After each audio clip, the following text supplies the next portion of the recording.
Merle panics as walkers push on the rooftop door. Glenn, Rick, and the others arrive back at camp. Rick reunites with Lori and Carl. Lori and Rick reconnect. Rick gets his ring back. Confess! Rick tells Lori he's thinking of going back for Merle. Lori thinks this is a stupid idea. Just then, Carl is heard screaming in the distance. He is safe. Rick, Glenn, Shane, Jim, Morales, and Dale find the source. A walker eating a deer. They all hit it repeatedly until Dale cuts its head off. Daryl walks out of the forest, angry at the walker for eating his deer. He then puts down the zombie head and walks off back to camp to look for Merle. Rick tells Daryl where Merle is.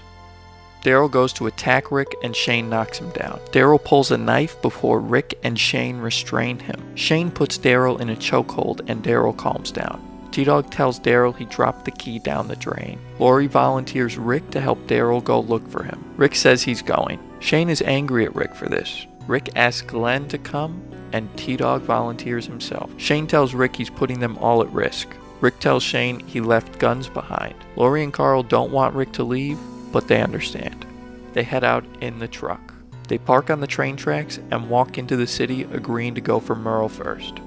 As Shane and Carl are frog catching, Lori comes up, ushering Carl off and getting mad at Shane, telling him not to look at her or speak to her or Carl. Shane told Lori Rick was dead. As Andrea, Amy, Carol, and Jackie do laundry, Ed walks up harassing them. Andrea stands up to him and he smacks Carol. Shane beats him badly. In the city, they get into the department store and make their way to the roof. Merle is gone. He cut off his hand to escape. Daryl cries aloud as we cut to black. I really like this episode. The reunion between Rick, Lori, and Carl is very powerful. Smirk Shane has on his face because he's happy to see his friend, but he knows what's been going on. Meeting Daryl and the little scuffle he gets into with Rick and Shane is a great sequence. The situation of seeing Ed as the abusive husband and seeing Shane beat him up, wow, wild. Getting to see a few new characters and having them have a couple extra scenes like Dale and Jim is nice.